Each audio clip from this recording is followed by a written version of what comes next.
Now, there are 4 main ghosts in the old spaghetti factory, and here is what I wrote.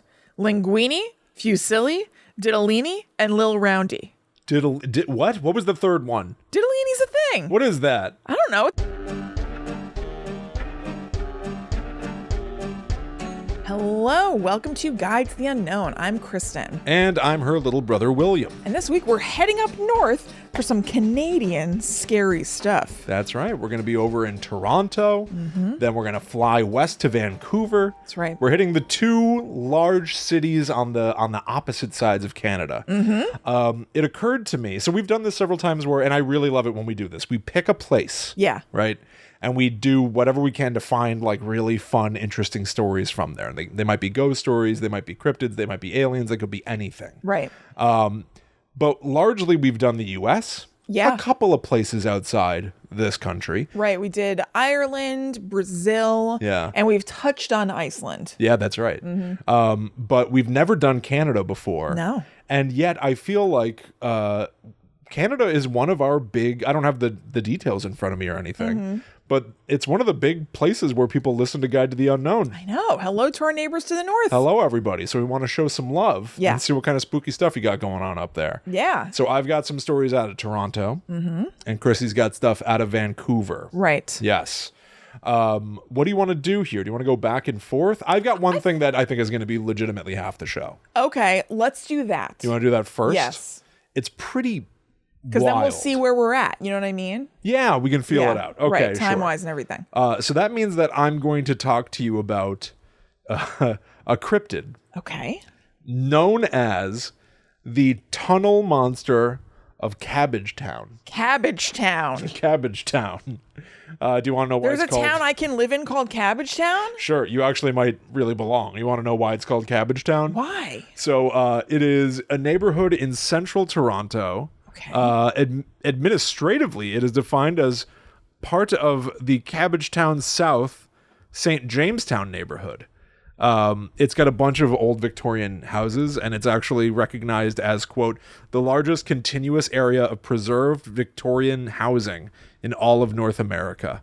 I mean, that sounds awesome. But that is also according to the Cabbagetown Preservation Association. So they may be a touch biased. Maybe just a smidge. Cabbagetown got the name Cabbagetown for a very weird, maybe not cool reason. Okay. It derives from the Irish immigrants who moved to the neighborhood beginning in the late 1840s, said to have been so poor that they grew cabbage in their front yards. Oh. They dug up their beautiful front yards and planted a bunch of cabbage. Oh, boy. Just dirt and cabbage. Canadian writer Hugh Garner's novel Cabbagetown depicted life in the neighborhood during the Great Depression. There's... Yeah. it's because of our kind. I do. Yeah, I do like cabbage. I have something about our kind, too. I was reading about somebody who's described as like red-haired and ruddy. And I was like, well, maybe it's me. Exactly. Yeah. Yeah, the Irish need not apply. It's our people. Yeah. It wasn't that long ago that nobody liked us. I know. That's what I say. I know. Some still don't. But I mean, us. Exactly. Well, yes, literally us. Yeah. But mind you, we're just talking about Cabbagetown because there's a monster there. Right. It's got nothing to do with the Irish. Is it a cabbage monster? Cabbage. Some sort of a cabbage creature that Yeah. came to life. No, we're going to be talking about this creature largely because of a newspaper article from the Sunday Sun, date marked March 25th, 1979. And I'm putting on the screen behind me in the video version a depiction of the tunnel monster of Cabbagetown. Kind of looks like Homer Simpson lips a little bit. Yeah, I can see that. Yikes. It's like a weird charcoal-ish drawing. Right. Yeah. This was in the newspaper as a depiction. Just the regular newspaper? Like not the Weekly World News? Presumably. I don't know anything about the Sunday Sun. I have no idea. Again, I don't know what's in a newspaper. I don't know what's in that thing. You know? We should seriously pick up a newspaper. That could be an episode of Guide to the Unknown. It could be. What What in the is news? in here? We're going away this weekend. Right. Kristen and I are about to take a trip up to Massachusetts with our mom for a little family reunion. Yep. Maybe let's grab a newspaper and see. Let's grab a Berkshire Eagle, see what's going on. Exactly. Find Maybe out there's a what's happening. Berkshire Evil. The Berkshire Eagle. I love that. Yeah. I love that. The Berkshire alternate. Eagle is the local paper in the Berkshires where our grandparents lived. The Berkshire Evil. Yeah. I love that. It's an alternate newspaper. That is so, cool and stupid. Yeah. That I genuinely want to figure out how do I do something with that. That is Maybe we should start the Berkshire Evil. Maybe.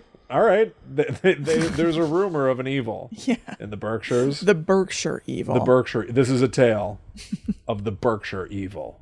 Anyway, so this was from the article here. This all surrounds a guy named Ernest, who at the time was 51 years old, speaking with a reporter named Lori Goldstein. Okay. It is worth pointing out, Ernest is not known as Ernest last name anything. Yeah. Because he didn't want to talk about this. Oh, okay. He did not come to the newspaper with his account of seeing a monster. This should be good then. Reporters heard tale that someone in Cabbagetown told a couple of people he saw something in a tunnel. Uh-huh. And they went to him. He only agreed to speak if they withheld his last name.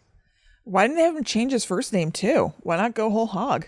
Maybe they did. Yeah. Do you always have to say it's a fake name if it is a fake name? I think you do. You do? I think so. So he couldn't have been named Bernest. Maybe. And they changed it to Ernest. I don't know. So his explanation for not wanting his name out there in full was, I'm in the phone book. I couldn't stand being called by a bunch of cranks.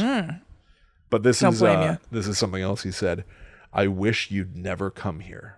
That's awesome. Which is his reluctance, his presumed reluctance to share this at all. Right. Gives it a validity, unlike most things that we talk about on Guide to the Unknown. Certainly. So in August of 1978, so a few months before the article was written, Ernest had gone looking for a kitten that he had lost. He was taking care of a bunch of kittens.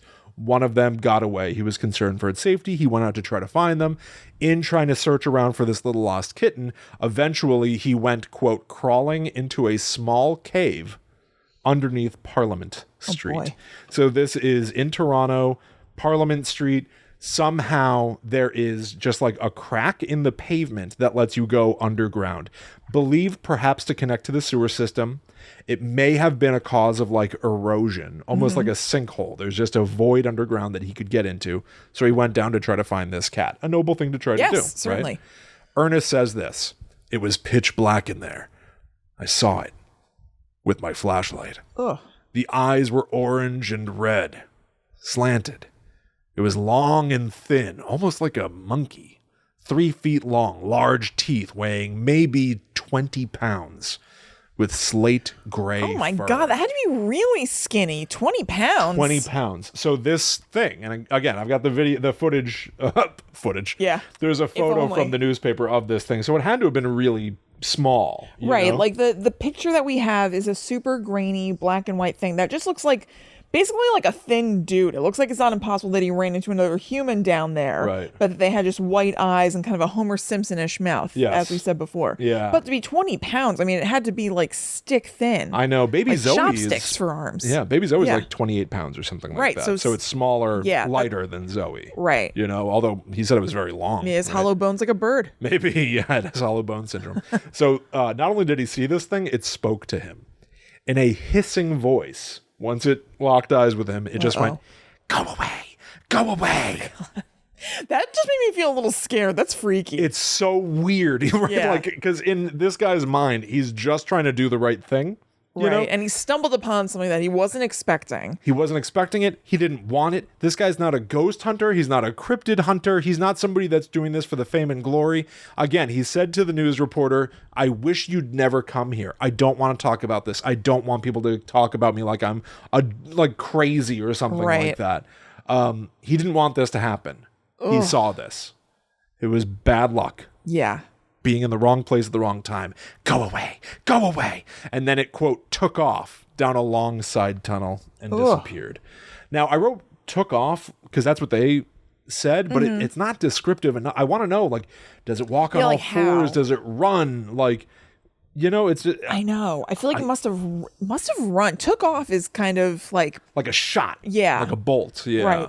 So Ernest's wife, Betty, is also spoken to for this piece. She says she believes he saw what he says he saw, which in my interpretation is, I believe that my husband believes Yeah. that he saw this thing. I don't know. I think he saw what he says he saw is like, yes, what he says is what it is. I don't know. I guess I interpret it so much as like, how could you ever know? You know what I mean? Like, you can't, but it sounds to me like she's saying if he said that that's what it is, then that's what it is. Do you feel that way about people? Like if Ryan said that he saw like a UFO or something, would you be like, if my husband says he saw one, he saw one. It was a UFO. I mean, I don't know. Like he definitely wouldn't make that up. That's like not his jam. Right. But he could certainly be sure that that's what he saw without it actually being factually that. And that's what I'm saying. No, I understand that's what you're saying, but just that sentence doesn't read that way to me. Yeah, fair enough. So what about you? What would you? I think that I would take on face value the experience that somebody's telling me that they had. But how can you not filter it through your own process of, do I believe that there is a tunnel man in Cabbagetown? It's kind of what we talked about before with ghosts, where we can't really ever, not ever, but you and I have said that we can't really believe any footage we've ever seen or anything, because we didn't see it. Like, unless I've seen it with my own two eyes, I'm always going to think that there might be some variable at play. Yeah. Or at least wonder if there is. True. That makes it not what they're saying it is. Yeah. So I think I would feel the same way. Yeah. Like I wouldn't be like, oh, he's trying to like have a hoax going or something. No, It's just like not his jam or somebody else's, but like, I don't really know. I don't know. How can you ever really be sure if you didn't see it yourself? Right. So the writer of this article, Lori Goldstein, tried to get Ernest to go with her back to the tunnel. But between August and March, when this article is written, there was something of a cave-in that can't get down into the tunnel. So some people have speculated that maybe the tunnel creature caved in.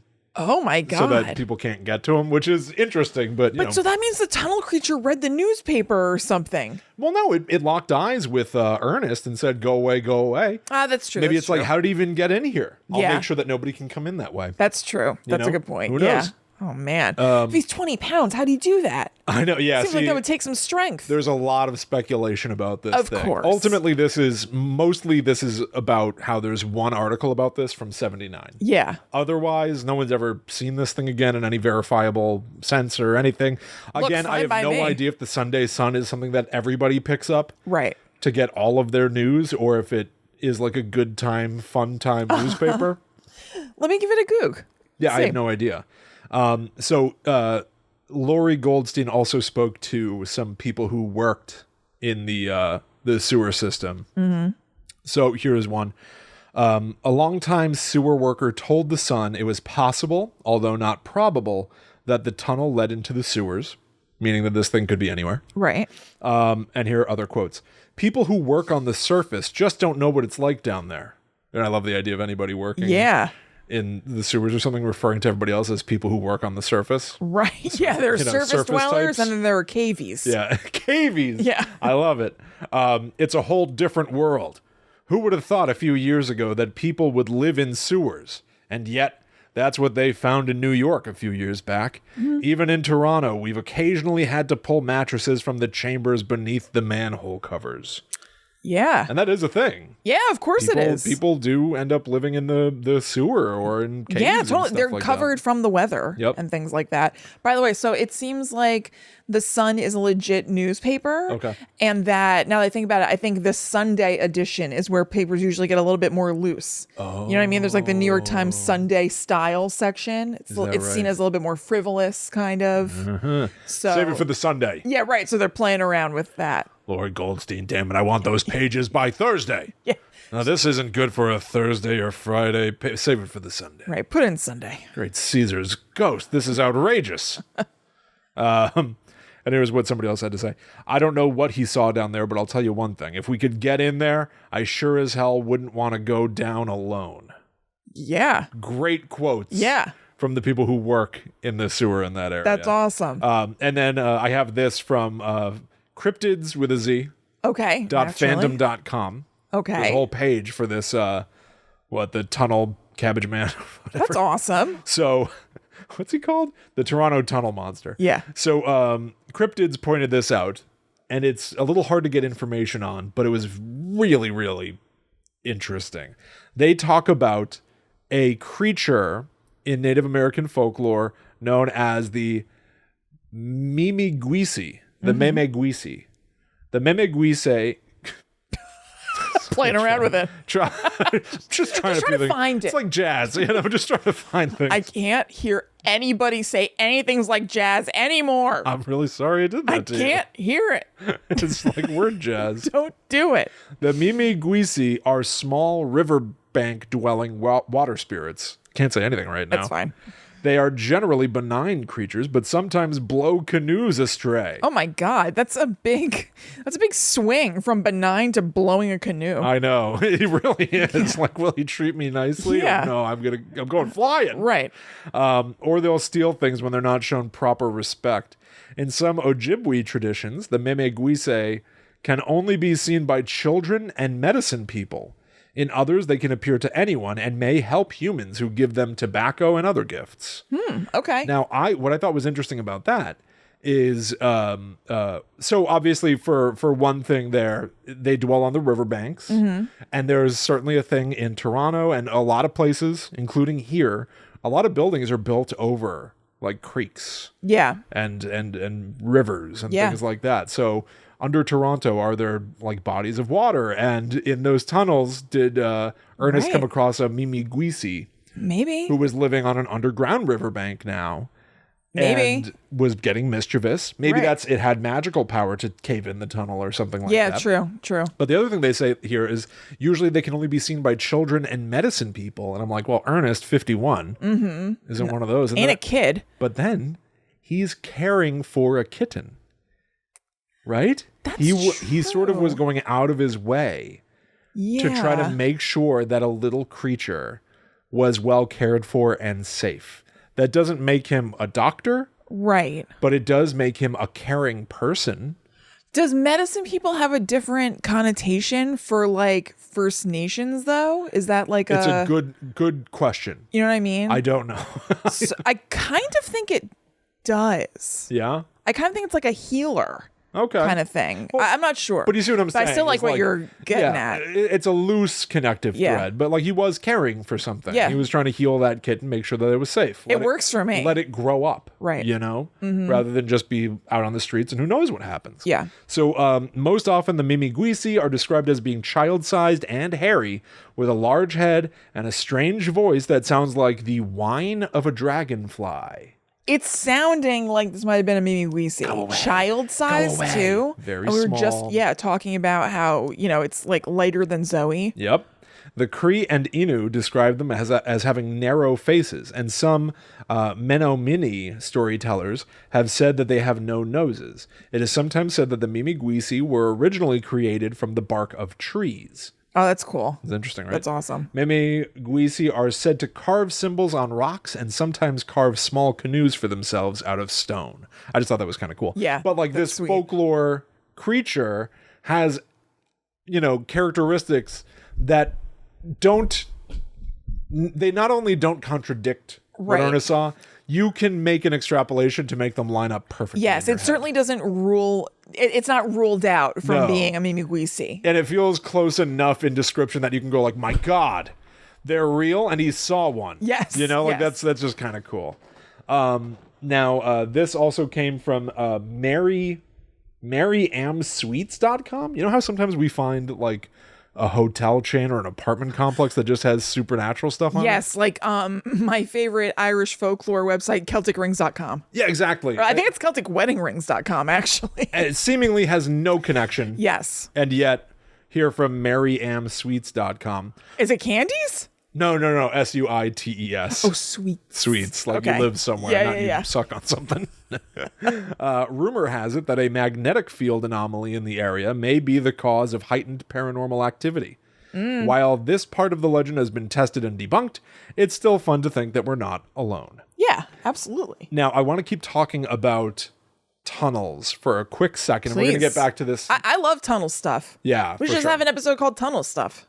Okay, I'm down. Yeah. I'm very much down with that because I found this out about Toronto, and it makes me want to take another trip like ASAP. Have you been to Toronto? Mm-hmm. Cool. Yeah, Allie and I went right after our wedding. Oh, I guess I have too. Yeah? Yeah, it's a city, right? Uh-huh. Yeah, Ryan and I did go to Toronto. That's right. Yeah.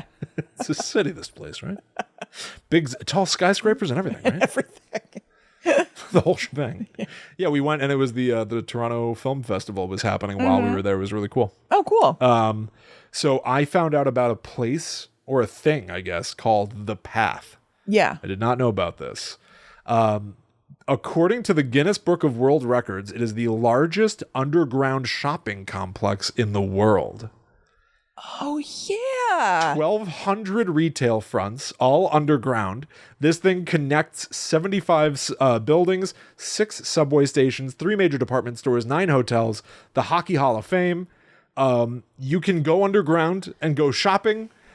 I looked at pictures. I presume it's air conditioned. Right. It sounds wonderful. An underground mall that spans the entire city. That I sounds love sweet. it. I love that. Oh, man, I can only imagine how bad my memory is going to be in 10 years because right now I know I'm like, oh, yeah, I did go to Toronto. I'm aware of that. Did I go to it? I couldn't tell you. I know that I was there and that Ryan and I found out about that. But did we make the move to go? No one knows. I talk about this a lot. Isn't it crazy that you can have done something and have no memory of it? Yeah. You were there. Yeah. It was you. Yeah. Your eyes were open. You were awake. You did something. You interacted with stuff. You said something to somebody. Right. You have no idea. Yes. No idea. It's as if you didn't do it almost. Yes. And yet that's probably such an evolutionarily beneficial thing, because if you remembered everything you did, how bogged down would you be by life, right? Yeah. Like there are stories of people who have perfect recall, remember everything they've ever done and said. And Some of them are like really debilitated by it. But still, as much as it must be beneficial not to remember everything you did, it's crazy that you can do stuff and not know you did it. Oh, absolutely. Not remember. Did I go to Toronto? I don't know. Somebody else has to tell me. I don't know. I know. No, I went to Toronto. I know I went somewhere in Canada and it was Toronto. Now I know that. That's but just did I so go to this crazy. underground mall? I know. I might have. It's just so crazy. I know. You should look in your photos and just search for Toronto. Yeah. Right? That's true. I don't know if I had this like phone.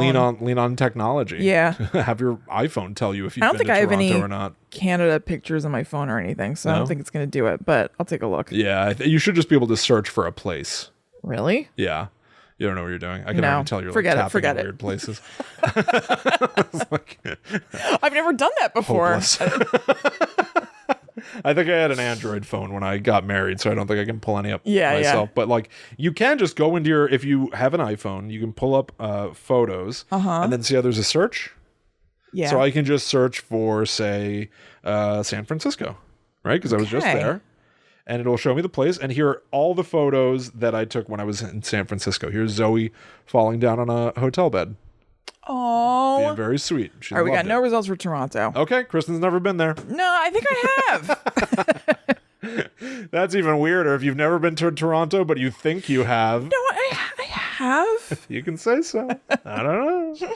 So anyway, it made me think the following, this tunnel diversion. I was talking to Allie the other day about flying cars. Mostly I was being an ass. I was being like, well, what if they worked like this, and positing things that, people could do to make flying cars. And she was like, you don't even know what you're talking about, do you? I was like, no, what? No way. I'm making conversation. Yeah. I don't know. I'm making stuff up. Forget flying cars. That was the dream for a million years. Right. Tunnels. I feel a little claustrophobic about that being like the main mode of transport. Not main. Okay. Imagine this. Right now, if we want to go back and forth between each other's houses. Yeah. I just went over to your place with baby Zoe and Allie and Molly the dog to go swimming. Yep.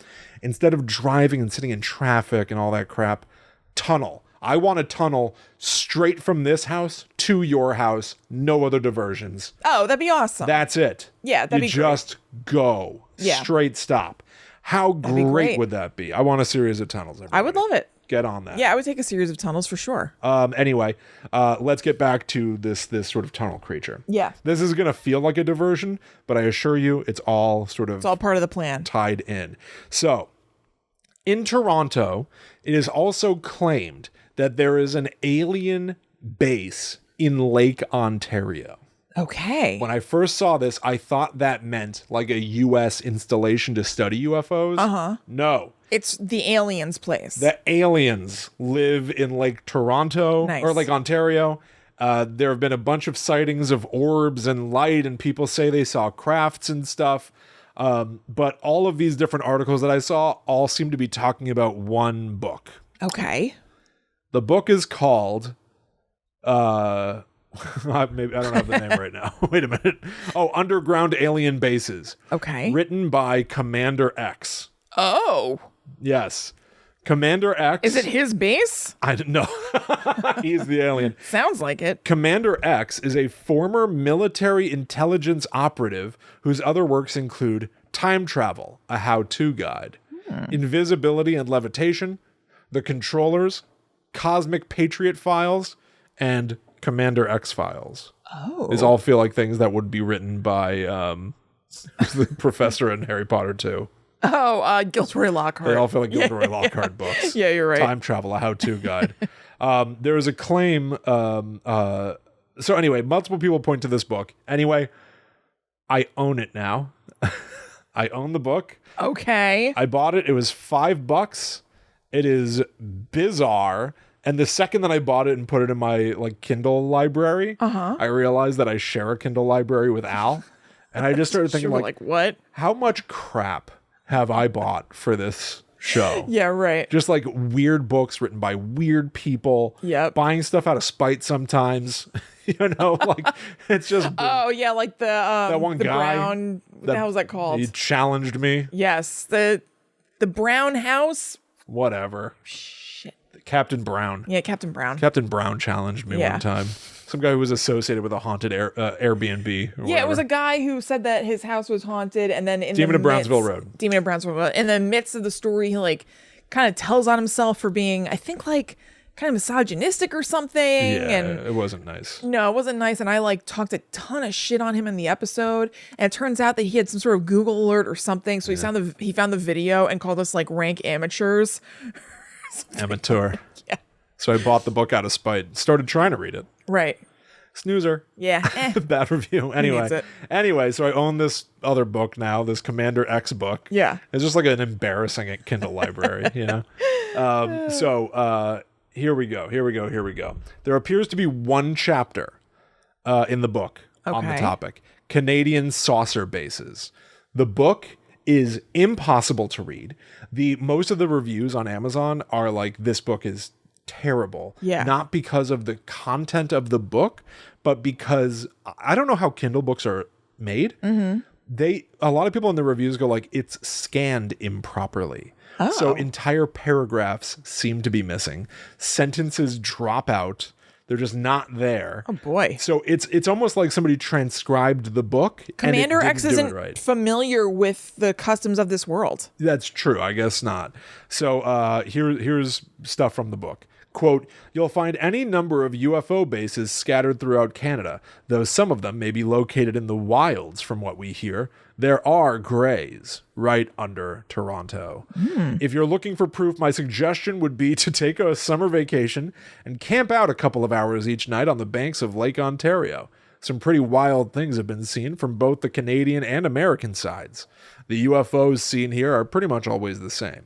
They are orange-colored spheres which have the ability to dart across the heavens at speeds.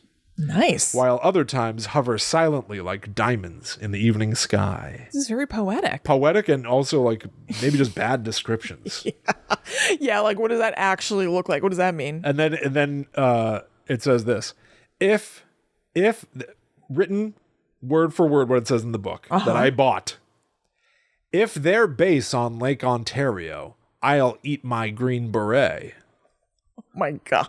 Clearly, that's probably supposed to say, if there is a base on Lake Ontario, if there's not, that's what it has to be. Okay. If there's not a base on Lake Ontario, I'll eat my Green Beret.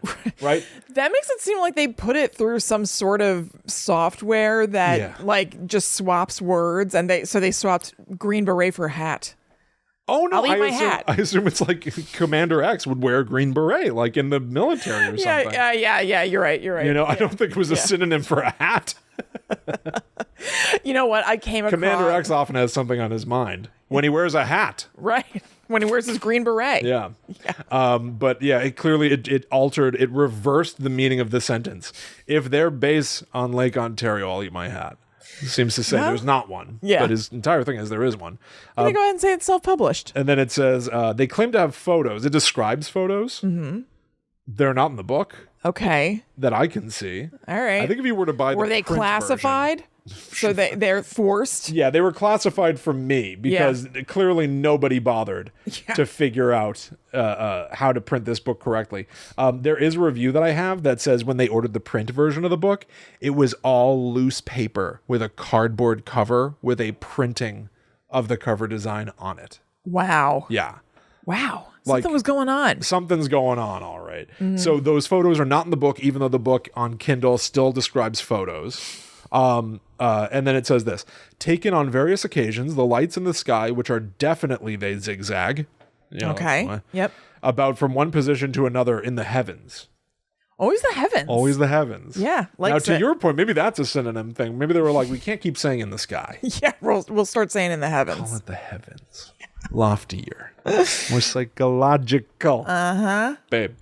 Yeah, babe. One photo shows an object actually resting on top of the water, apparently about ready to make a plunge beneath Lake Ontario. They also talk about an aircraft incident in 1954. One Jay Gorley evidently wrote about this incident, saying the pilot of this aircraft bailed out. He explained later that the aircraft he was flying became impossible to control. The official cause is classified secret. So this guy's flying an aircraft above Lake Ontario. Yeah. Suddenly, it stops responding to anything that he's doing. Right? Like he tries to like pull back on the stick to go up, like Maverick or Goose or something. Either one. Top Gun Maverick in theaters now. Yeah, I just saw Top Gun. Yeah. Yeah. They're both in it. Yeah. What a joy. Yeah. So it wasn't doing anything that he wanted the plane to do, and eventually he just had to eject, get the hell out of there, and the results are classified.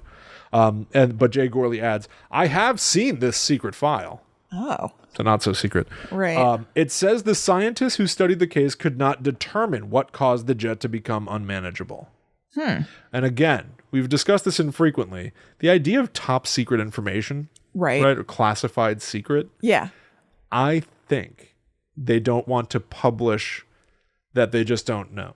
You know, like, I don't know. I think that really could be the case a lot of times. I don't know. The thing was on the fritz. Right. Yeah. Who knows why it happened? It's a jet a guy was flying in 1954. Because it feels better to think that somebody is in control and they know all of these things, even if they won't tell you. Yeah. It's scarier to hear. We don't know. We're not sure. We have no idea. Now the book says it could be that UFOs utilizing highly magnetized equipment beneath the surface could have accidentally or purposely pulled the aircraft out of the sky. That's their conjecture, which seems to have been disproven later on by other people. And now is where they start talking about this tunnel monster. And so they say that the aliens above Lake Ontario in their spaceships, the lake itself is connected to the sewer system, which appeared to then be connected to the tunnel that Ernest went into looking for that cat and saw this creature. So what do people think the deal Mimi-guisi is? or alien? Oh, man. Interesting. Right? So it sort of is like, it seems to go in a million directions, but in a weird sense, even though it's a cryptid and an alien story, it might all be connected. Right. Which is a lot of fun. What if even the Mimi-guisi are aliens? Sure. Yeah, you're right. You know, Why not? it could truly just be the same thing. All one thing. Yeah. All one thing. So I did write down some reviews of this book just because it was funny. Jude O'Connor. Still reading this one. It'll change your whole attitude on the trillions of dollars missing from the military budget. It has some of the YouTube sites where you can see videos of the tunnels that go for hundreds of miles. They wrote YouTube, the letter U dash tube. Then they have never been to YouTube before. What is this? It's a plant. I've just never seen anything like that before. It's not that. YouTube. Or is there like a UFO YouTube called YouTube? YouTube. Maybe you should check. Yeah, what happens if you go to the letter U? U, but dash, right? Yeah, U-tube. .com. Uh-oh. Let's see. Yeah, let's see. Squinting. I would love if this turned out to be some sort of a secret alien site. I would go. It's taking a long time to load. I insane. have a feeling it's not anything. Well, but that means we can buy it. that's true. Why that means not? it might be for sale. Listen, money talks. Yeah, it's completely true. Anyway, that was a 5 out of 5. Linda says, okay, read. Some interesting stuff abound secret bases. This comes in a thin cardboard cover, which is easily torn with a printed picture rather than the usual kind of book. You know, the books that we've all been used to for hundreds of years. Normal kinds of books. That. Some typing errors, but otherwise okay read. All right. It's like incomprehensible. You know what? It's so hard to read. Linda is very forgiving. It's also good to know that my Kindle or laid version, back. My Kindle version is not the only version that's hard to read. Even if you get the print version, there are a bunch of typos and stuff in it. Yeah. I mean, that's a 4 out of 5. Yeah, it's not like you made the wrong decision and that otherwise this would have been an amazing reading experience. Yeah, exactly. And then I have this last review from just anonymous Amazon customer. 3 out of 5 stars. The review is titled "Stupid." But then the review itself says, read it and try to sell it. What? So why even read it?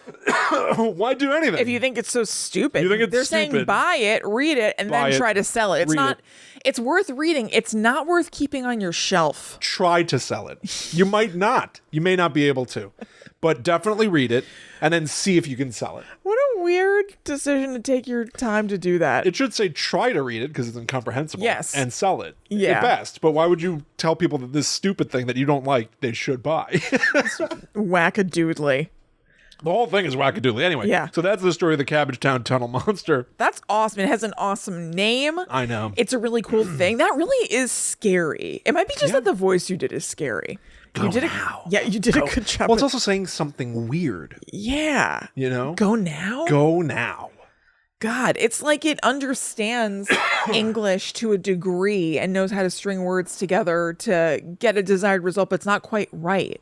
Yeah. So, like, where did it even hear those words? How does it even know that? It just knows enough to be forceful. Uh-huh. Yeah. Emphatic. And that's it.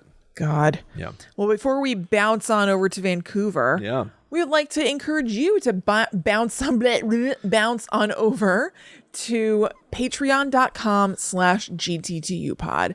This is where we have all kinds of bonus episodes. We have a number of different tiers. You can choose based on your comfort level or desire, whatever. Think to yourself, how comfortable do I feel? How comfortable do I want to feel with Guides the Unknown? What do I desire? Yeah.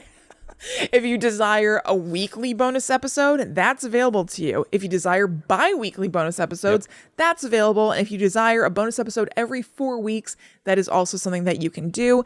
And it helps the show big time. And we have a huge back catalog over there for you to enjoy on top of whatever will be coming out live weekly. Yeah. So go to patreon.com/GTTUpod, choose a tier, help to support the show. It makes a world of difference, and also get access to our private Discord as an extra little bonus, which is the nicest thing. It's like a private social network just for Guides the Unknown listeners. It has different chat rooms in it. It's super cool. So patreon.com/GTTUpod, if you please. And the other thing is, listen, who of us doesn't want to feel secure?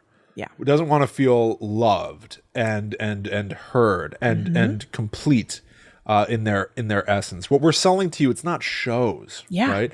We're selling to you human comfort, right? That's this is something more primal that we're trying. This is how they sell stuff. when they're like, it's not about selling watches. It's about selling self-respect. You're not selling the steak, you're selling the sizzle. Yeah, what's our sizzle? You know what I mean? Like what? Yeah. How do we sell our sizzle and not the steak? It's our sizzle. Well, the steak sucks. I mean, I can make a hot plate. Something about the steak must be good. I can splash water in a hot plate. It makes a sound. You hear that? Well, we make sounds too. We make That's a lot of sizzle. sounds, everybody. But yeah, your life's going to be better when you sign up for patreon.com/GTTUpod. I think it might be. People seem to really like it. No. All right. Let's head over, Will, now to Vancouver Flying. and get a bite to eat. Oh, all right. Little hungry? Yeah, I am. Let's go to the old spaghetti factory in Vancouver. I'm in. Listen, this is where I'm going. Yep. Now, there are 4 main ghosts in the old spaghetti factory, and here is what I wrote.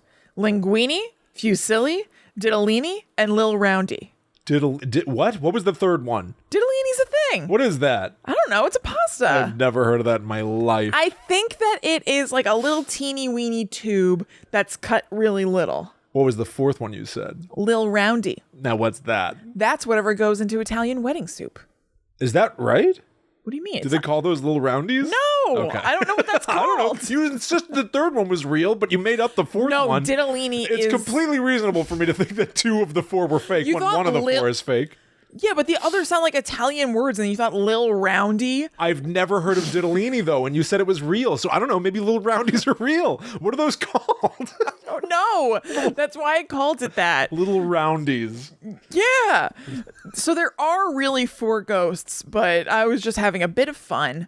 And But he really flummoxed me. I got to find out what those things are called. Well, look at Diddolini first. It'll prove to you that it's real. All right. And then find out what the pasta that's inside Italian wedding soup is. I did it in reverse order. I've already looked up the wedding soup pasta. That's fine. Pastina. Pastina. Does that sound right? Mom has made that for Zoe. Pastina. Yeah. Is that right, though? I feel like they're little round balls. Yeah, actually, because I've seen what Mom made for Zoe. It looked great, but it didn't look like the little balls from Italian wedding soup. Damn it. All right, keep looking that up, and I'm going to tell you first about the trolley ghost. Okay. That's inside the old spaghetti factory. So this is a restaurant called the Old Spaghetti Factory. It is not just an old spaghetti factory. I don't know if I said that. So the restaurant has a decommissioned trolley car inside of it, which sounds awesome. And then inside of that, there are tables that you can sit at. And people have seen a uniformed conductor inside them. There are rumors about the origin of this conductor. Some people think that he's he's connected to the location of the restaurant itself, not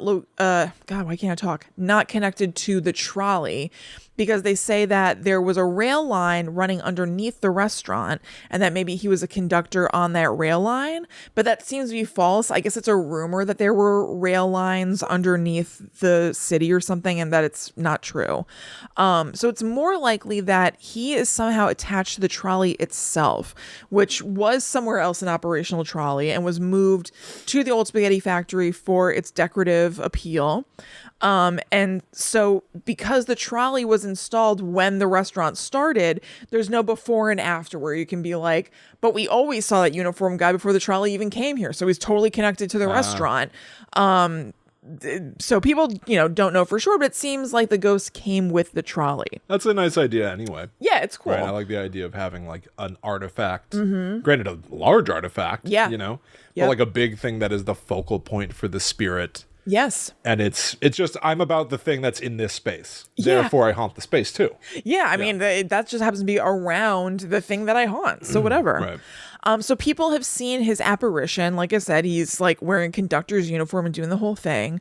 But also, aside from seeing him do it, people have noticed place settings sometimes moving around in there. And they also feel cold spots inside the trolley. I could go for a cold spot now. I could really go for a cold spot. We're getting like record heats. Can I get a ghost or two where I can just stand nearby and feel a nice chill? I would love. You know what? Let's not tempt the fates. Why? Wouldn't that be great? I don't know. What else is it going to do, though? If the ghost is only just going to provide me a cold spot, that would be great. But I think we just said we're not supposed to do. I mean, we're not supposed to open the door. Yeah, but I don't think they're real. William, they're real. All right. And they're spectacular. Well, can I interrupt you? Get what I just did? Yeah. Oh, okay. yeah. All right. I'm with you. Go ahead. I looked up those pastas. What is it? While I interrupt your train man story. I'm sorry. It's okay. So Diddolini, you're right. It is real. Yeah. Looks like that's a good pasta. I like Diddolini. It looks like Lego man heads. Oh, yeah, it kind of does. I have found that I really like little small foods. Okay. Sometimes me feeling like eating something will be the difference between it being a big slab of it and it being cut up little. Okay, fair enough. Think about a salad, okay? Yeah. Salad, fine, good, like it. But then think about it chopped really, really small. Don't you want it more? No. Oh, okay. No, I don't think I do. All right. That's Well, just a I you do. thing. Okay, Yeah. fair enough. I didn't think it was universal, but I thought maybe you would share the sentiment. And I've got the name of the little pasta balls that go into Italian wedding soup. What is it? Acini di pepe. Oh, I've seen it. Actually, Megan in our chat, because we record each episode live on youtube.com/GTTUpod each Tuesday at 7 p.m. Eastern Standard Time. Megan called that out. That is Acini di pepe. Using this technology. Thank you. To the utmost effect. Yes. It's what it was made for. Yes. To be able to share Acini di pepe Right, with it's each very other special. wherever we are on the planet. Yeah. Anyway. Thank you, Megan. So let's move on to the little girl. Yes. Who also haunts the old spaghetti factory. This is pretty quick. It's a pretty standard little girl ghost. And she's been seen at the front table of the restaurant holding a balloon.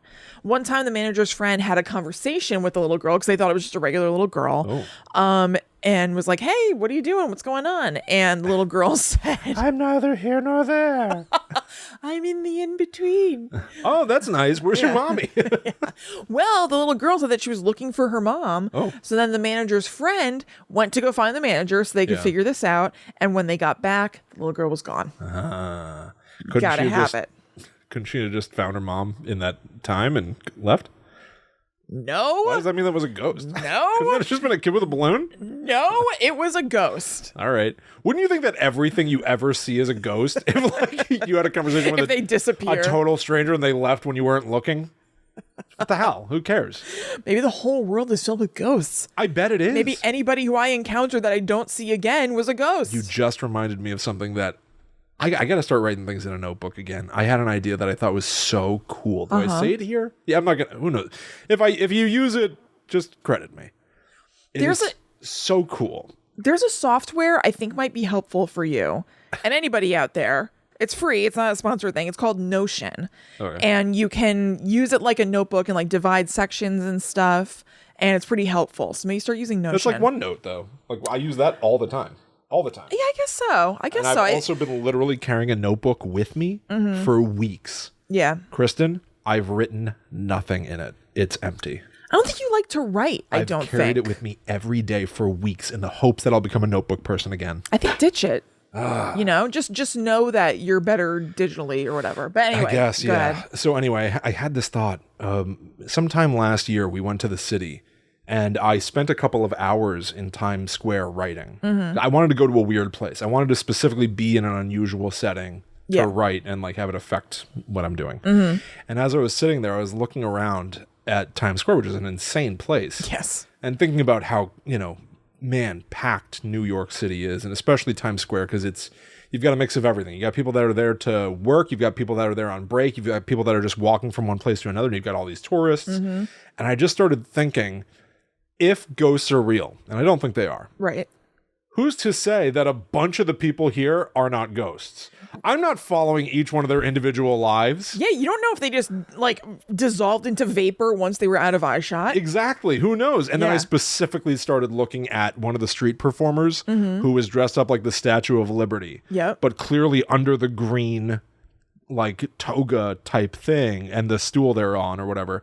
They must have been standing on like a step ladder. They're like very, very tall. They're towering above everybody else, and they have a rubber, scary Statue of Liberty mask. Yeah. And as I was thinking, are there ghosts here?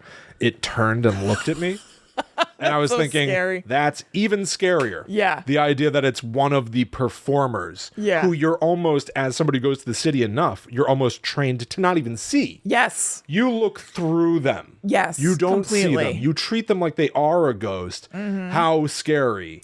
Or yeah, just how for them to focus on you. once you start seeing the reality of the way things are, they sense it. That And they're is like, scary. He's noticing. He's like waking up to it right now, and that Yeah. makes me a target or something. Yeah, You know, like yeah. how interesting a story is that? Yeah, Anyway, that is cool. I'm now putting that on. I've done this 1,000 times. I have an idea. I put it here. This is a notebook sometimes for me. Yeah. I say But something do that you I'm thinking. remember it, though? No. So that's not a great notebook. No, I don't. So maybe give it a jot.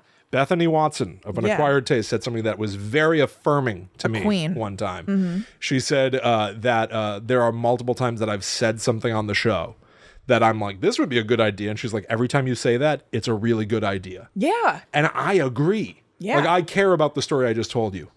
Not going to remember it. Not going to remember it. Plus, Maybe I just because put it we're out. talking about it this way, maybe you will. I just put it out on a free show. You know, I think there's an implied copyright with Guide to the Unknown. We cite our sources. Anything we Yes. say belongs to us. Feel, you know, if you're going to do something with that, I can't stop you. Just I think there credit might me. be a literal, not that we did, but I think there is some sort of like copyrighty thing. I think there is. I that- think if you came up with something, it is Yeah. yours. But how Right. can you possibly police that? Somebody else can just go, I had the same idea. And they may have, by the way. Right. Anyway. Yeah. I'm sorry. No. That was what I thought of with the girl with the balloon. Talks to her, says, I'm looking for my mom. He walks away. The guy goes, that had to have been a ghost instead Yeah. of a girl with a balloon. Not necessarily. Yeah. Before I move on, I have been just in the last week since we did our episode about The Conjuring 2, having this like fantasy, I guess you would say, like scary fantasy, where I take our dog Crumbs for a walk like pretty much every day as long as it's not raining in this little, they call it a park. It's really like a field for sports or something that's little and then has a playground at the end of it, like in my neighborhood. Oh, and sure. then even further back from that, there's like this like ancient picnic table. I keep thinking about what's this man's name in the Conjuring 2? It's like the big scary man with that purple hat. The Crooked Man. Crooked Man. I keep thinking about once I get back to where that table is, if the Crooked Man was just sitting there and looking at me. Oh, really? I don't know why. Yeah. Specifically But it's the fun to Crooked think. Man? Yeah. Anytime I think fun to about think something where about. like there's a creature or a person who's just sitting and waiting for you to notice them, Yeah. like the insanity of that. Yes. A writer that I followed on Twitter. This is so tangential. Is this fine? Yeah. There was a writer that I like at Bitter Script Reader. They were talking about the Marvel movies and the idea of like they call it the blip when Thanos snapped his fingers and millions of people just died and disappeared. So he was saying, you know, how many times in the Marvel universe do you think that somebody murdered a person and then just pretended that they had gotten dusted in the blip? Blamed it on the blip. And I started thinking about that and I was like, that's actually a really great premise. Yeah, that's a really it's- good idea. It's not just the idea of a murder in Marvel. It's the psychological profile of somebody going, oh, global tragedy, nobody knows what's going on. I'm not thinking, oh my God, what's happening? I'm thinking, now's the time. Yeah, this is my moment. This it's opportunistic. Yes, it's opportunistic in such a psychopathic way. Yeah. Plus, Yeah, that's an awesome idea. How could you ever prove that they killed a person if they got rid of the body, especially? You'd need the Right. body. People are literally disappearing into thin air. Yes. Like, it could only be because they do something suspicious. They say something suspicious that makes people go, wait a minute, that's weird. You're reacting to the blip strangely. right. You're being odd right now. Like Columbo. Yeah, they show their hand. Columbo in the Marvel universe just being like, but there's one thing that bothers me. Yeah. When you said this, I just wouldn't say it that way. Maybe that's me. Like, it would have to be some psychological thing that unravels it. But what an interesting story that would be. Yeah. It's not a That's superhero totally sweet. story. You know? No, it's happening adjacent. It's a story not in that world. Right. Not everybody in that world is a superhero. They're Yeah. obviously just other people walking around, and maybe some of those are killers. They have to be. Right. Statistically. Just in any society. Yeah. Yeah. No, that's Half a the sweet world's idea. gone. The other half, statistically, is probably the same makeup. They're probably the same percentage numbers of psychopaths who might Right. be like, here's when I do it. Here's when I kill my landlord. And just go, oh, they disappeared. Well, Yeah. nobody owns the property now. Right. You know? Fascinating. Yeah, that's totally sweet. Sorry. No, do not be sorry. It's awesome. Okay, so here's one that I found a little scary when I came across. So this is Edward, who's another little kid ghost in the old spaghetti factory. So a server was closing up for the night and all the customers had left. And then this little boy started like running around the restaurant, like darting around. And they're like, oh crap, like what the hell? Like somebody left their kid or something. And so she went after him to try to figure out what the deal was. And the kid ran to a back wall that had a long table along the back wall and starts like run crawling under it. And she's like following him like, hey, what's up? You know, whatever. And then the kid finally like pokes up, looks at her, and has just black sockets instead of eyes. Ooh. So Oh, I love it. is that sweet? Yeah. And so she resigned on the spot. Yeah. Was like, no, That's great. thank you. I don't need this. Yes. That's the right reaction. Oh, yeah. So another server got a little bit luckier in the same scenario. So same exact deal. The kid it's closing time where it's closed already. No customers or anything. All of a sudden there's like a little boy running around. And so she goes to chase him and be like, hey, can I help you? What's the deal? And when he ducked under the table, she was like, you know what? Let me go get the manager and like see if we can figure this out together. I guess she was like, I don't need this. I'm not like crouching down and like scooching after a kid. So they went and got the manager. And when they got back, you know, classic, kid was gone. But all the cutlery that had been on that long table was all in a pile in the center. Wow. Pretty That's cool. Very poltergeisty. Yeah. Yep. Yeah. That's great. This kid does poltergeisty stuff. And this kid also happens to love cutlery. So people think that this ghost is responsible for an incident where during closing, again, the cutlery on a section of tables was all bent. So there was a section of the restaurant where everything is just like bent in half. And they were like, what the hell? So 2 servers saw it. Went to get that manager. This poor manager is always getting people coming for ghostly things. If you're in charge, right, you've got to respond to the ghost stuff too. Yes. And of course, naturally, when they came back, all the cutlery was normal again. Yeah. So the way that this ghost kid got the name Edward was when a psychic was brought into the restaurant to investigate all of the paranormal things that were happening. And the psychic seemed to connect and told them that that was this kid's name. And they also said that there was a portal at the back of the restaurant that was that's how the kid got through. Maybe that's how the trolley ghost came through. Maybe that's how the little girl with the balloon ghost came through if she wasn't just a little girl looking for her mommy. Right. What does a portal mean? Basically, or no, I think they said a vortex, but like same deal. Yeah. So like where the veil is extremely thin between the two worlds and things can pass. Okay. So things are passing through dimensions. Does it have to be physically like on a wall, or it's just like this is an area? You know what I mean? I think it can be both. I think it could be in an area as a portal. I think it could be like a painting as a portal. Yeah. Or whatever. But she was sensing a portal at the back of the restaurant. I wonder if, I don't know why this popped in my head, but I wonder if it's almost like a lake. Like there are small lakes, there are big lakes. That's interesting. A puddle is like a teeny lake. That's interesting.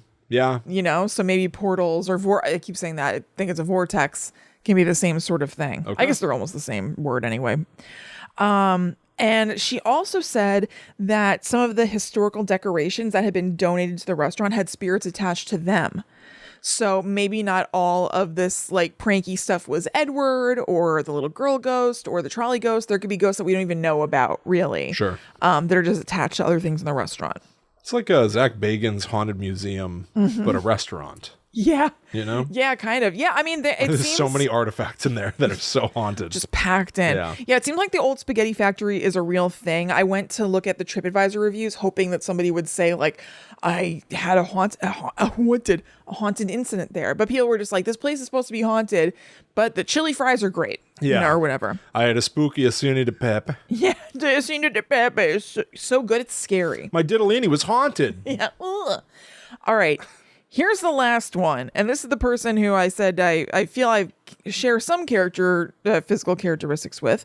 There's somebody known as the Little Red Man or Looky Loo. Okay. F this guy, though. Oh. This is not my kind of guy. Okay. All right. But described as a small, mischievous spirit with a ruddy face and red hair. Simply known as the Little Red Man or Looky Loo. He likes to prank people, so he'll walk through the kitchen and call out staff members' names, but then he's not there. They don't know what the deal is. Stupid. So, it's useless. Stupid. No. It is useless, but here's where he decides to really shine and come alive. The women's restroom. Oh, come on. So that's where Looky Loo comes from. It's not my kind of guy. No good. So his favorite prank, it only said, is to surprise female customers in the ladies' washroom. I don't know what that means exactly.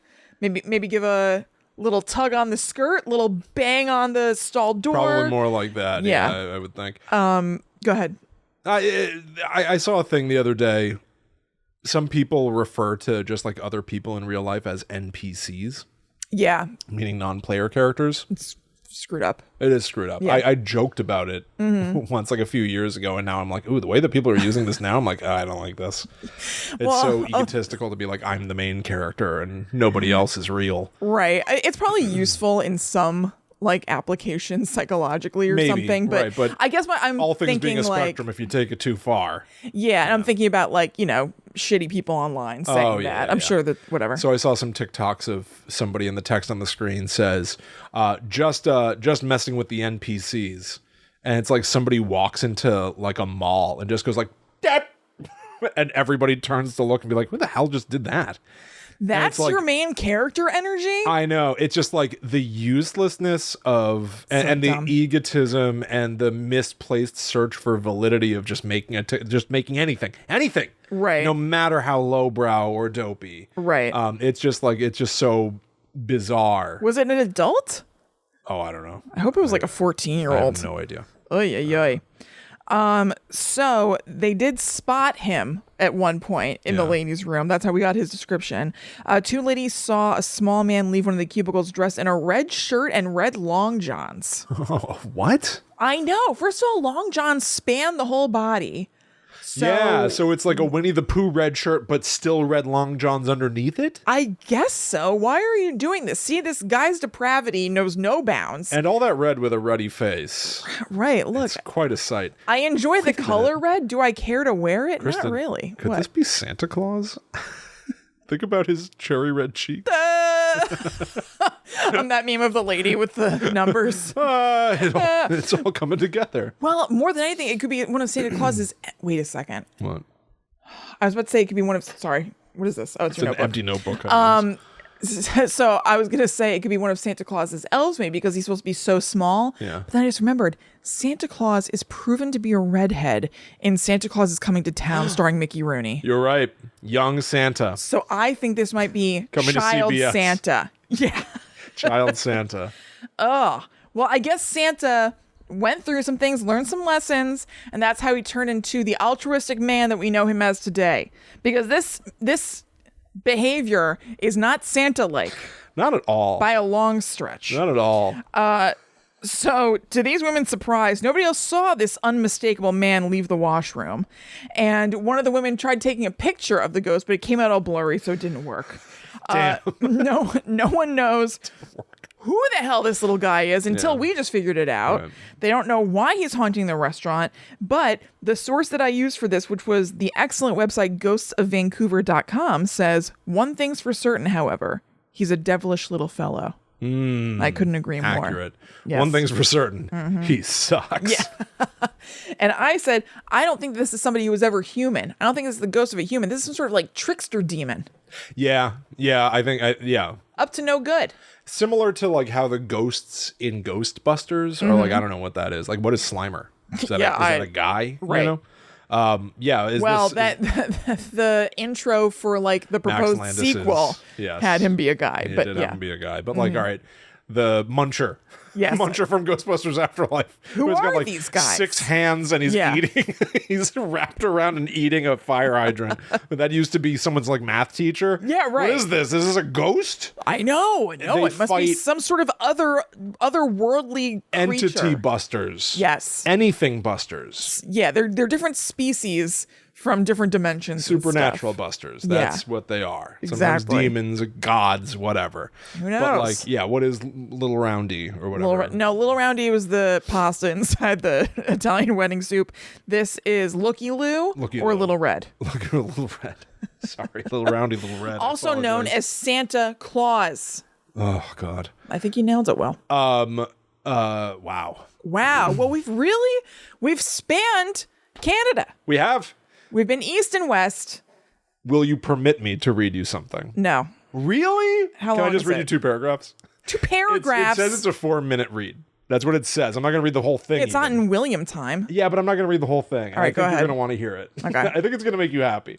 I know we're at the end of the show, but I think that you're going to like when I read you this. I'm sure I will. So this is an article that I found from the Toronto Star. Spoiler alert, seems to have nothing to do with Toronto, but I found it in my research, so I'm submitting it into the record for Guide to the Unknown. Headline: A UFO expert believes seagulls, the most hated birds on Earth, are actually alien spies. Now, Will, you and I were luckily encased in a car, but attacked by eagles once. We were. Yeah. You're so right. So we were on the receiving end of an alien onslaught. And luckily, we came away from it unscathed. Alien onslaught. Yeah. We were sitting in a parking lot eating At Best food Buy. At Best Buy, and we saw a bunch of birds in the middle of the parking lot. And I think we sort of got each other's attention. Like, I don't know who did it. We were like, hey, look at this. And we threw a French fry to the birds. Yeah. Thinking like, oh, they're just going to eat this French fry or swarm around it or something. They swarmed us. Yeah. They like pivoted all of them as a unit, as a school of fish. The entire Yes. thing. It's the birds swarmed at us. It was crazy, man. It was insane. Flying over the car by inches. I had to like roll up the window. Like it was dangerous for a minute. I don't know. They didn't go like, ooh, a French fry. They went, no, ooh, we think there's more. Yeah. Or yeah, you. Yeah. So this article, I think more importantly than the headline or the subject matter of it. Yeah, your face is saying it all. The first sentence. Oh yeah. Kristen, the first sentence has nothing on some of the later sentences. This is written by Vinay Menon. Okay? This is only from a month ago, April 29th, 2022. Here we go. Seagulls are the Rodney Dangerfield of the bird world. They get no respect. Awesome. Great first opening line. Mm-hmm. If you see a cardinal or blue jay, your soul is nurtured. Well, mine is. But to people around the world, a seagull is not a beautiful sight to behold. You have to read this now. You have to read this like a news person. Yeah. You know? A seagull is a brazen maniac that violates human ground space by dive bombing and looting snacks in between squawking and defecating. A seagull is basically Amber Heard in a hang glider. Okay. Like, oh, wow, ripped from the headlines. What a topical joke. Yeah, right, Ooh, right. You got us. My wife and I were once strolling through Venice and holding hands at sunset. This was long before the mortgage and kids, when a hot liquid blasted my right temple. Ah! I instinctively reached for my face. You could have made that sound like it was nice. I don't know how it's written. Ah! I think it's It should be all in caps then. Yeah. This is Capital A, lowercase h is I'm with you. He enjoyed this hot liquid blasting in his right temple. I instinctively reached for my face. Upon glancing at the mysterious substance on my fingers, which was gloopy and flaxen, I declared, someone threw hot mustard on me. Ew. My wife sighed, That's disgusting. retrieved a Kleenex from her purse, and nodded up. On the second floor ledge, the seagulls were in twitchy formation, as if waiting for the doors to open on Black Friday. That wasn't mustard dripping down my cheek. Yeah, you don't say. We're about a mile ahead of you. No, I got it. We're already at the punchline, pal. We're already there. That was seagull excrement. And there were more sorties in the offing if we didn't hightail it to St. Mark's Basilica. What's sorties? I have no Okay, idea. that's fine. I share this anecdote. One day I will tell you about the time a camel with a personality disorder chased me in Jaipur. Because Wow, the seagull is now... There's so much personality in this article. I can't think of what I'm trying to say. They're giving Vinay a lot of room here. Isn't it a shock? Isn't it a shock? I found this article, Kristen, and I'm telling you, I couldn't believe... We're halfway through it. Didn't even get back to what the headline promises. A UFO expert believes seagulls, the most hated birds on Earth, are actually alien spies. That's enough. That's already crazy. Yeah. That's the big crazy thing of the article.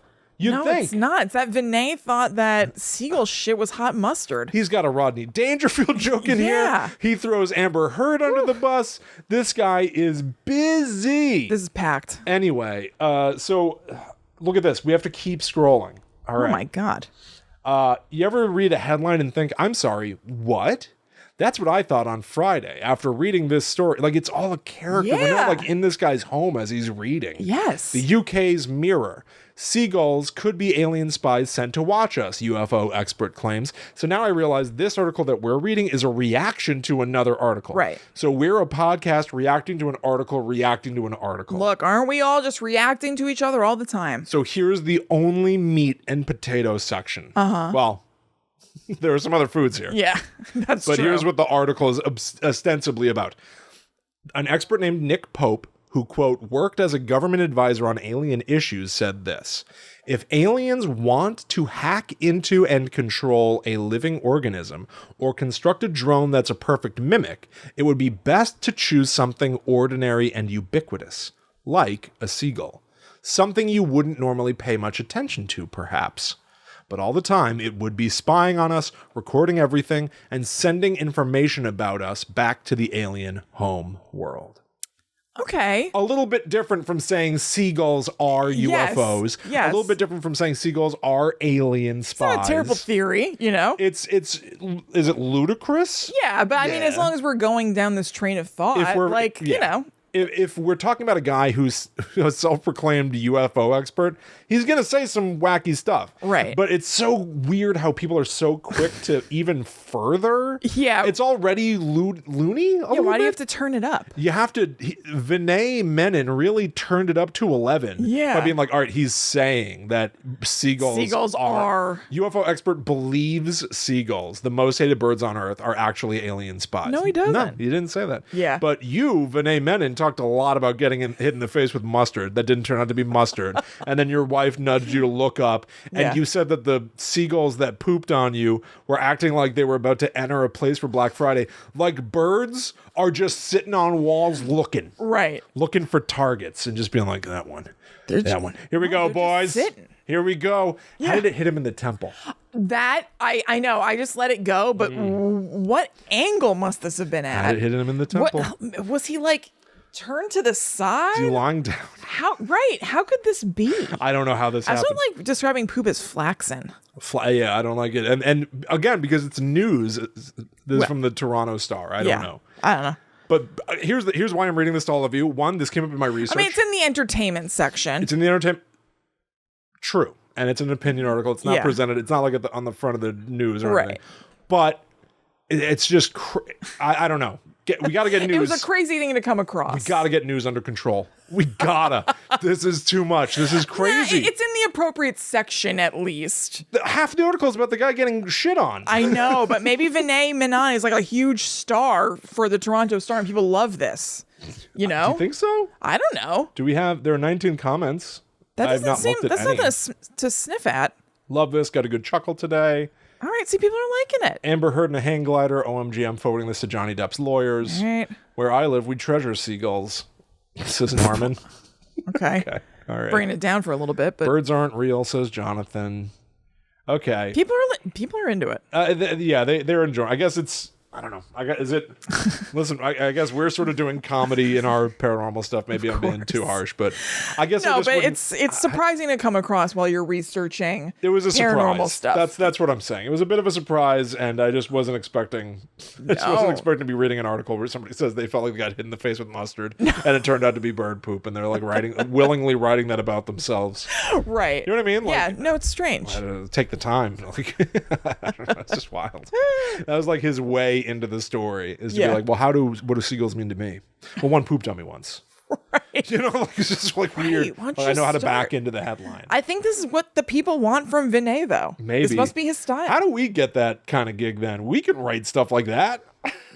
Yeah, but we don't have a stage like the Toronto Star. That's what I'm saying. I don't know. He probably has like a degree or something. Son of a bitch. I know. A degree in journalism and you're writing about mustard poop. Maybe. Mustard flaxseed. Maybe. Doo-doo bird. I know. Doo-doo birds. Doo-doo birds. All right, everybody. Well, there you go. I hope you learned a lot about Canada. Yeah. And I hope you enjoyed it, everybody. Yes. It was fun to take another look at a couple of places and see what sort of folklore and stories get told up there. Some supposed hauntings. Yes. Aliens and cryptids. Sort of a smorgasbord. And all around the world of the paranormal in a place that I would like to go back to, quite frankly. Yeah, totally. I don't think I went to that mall. I did find some Canada pictures. Oh, okay. And I would have taken pictures of an underground mall. Yeah, right? Yeah. Yeah, but I didn't even know it was there when I went. I didn't know it was there, but for some reason we didn't go. We weren't there for very long at all, honestly. Problem is I know almost nothing. Well, thank you so much to everybody for listening. We hope you know a little bit more than nothing after this episode. Yeah, with any luck. And head to patreon.com/GTTUpod if you like the sound of what we talked about earlier and if you'd like to support the show, because it means the world to us. It really helps keep the show going. And also, there's a really awesome group of people over there in the Discord that I think you would like to meet. Yeah, that would be great. So yeah, please check it out, everybody. Also, go to gttupod.com. That is the home of Guides to the Unknown. So we have links to all the previous episodes, links to our private Facebook group, information about advertising with us, contact info, all sorts of stuff. Yeah. You can also follow us online at GTTUpod to keep up to date with everything that we're doing. You can also follow us online individually. Yep. I'm at Chillin' Kristen. I am at The Myth Traveler.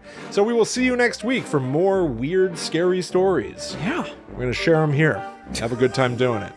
But until that time comes, we must travel. Back to the netherworld, go we. And perhaps Canada.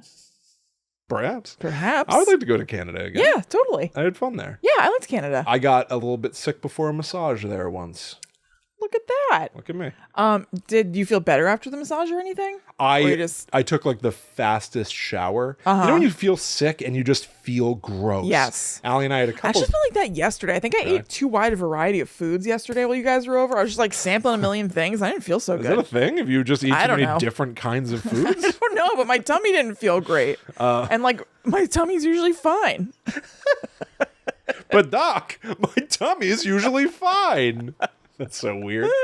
No, Allie and I had a couples massage, and I just felt gross. And it was like we were there waiting. They were like, the masseuse will be ready in mere moments. And I was like, mere moments? That's enough time. I was like, Allie, I'm gonna go take a shower. Wait, you got the massage in your room? No, like wherever the place was. It was like by a gym or something like that, though. I So think. where could you go take a shower? Like the gym shower. Oh, okay.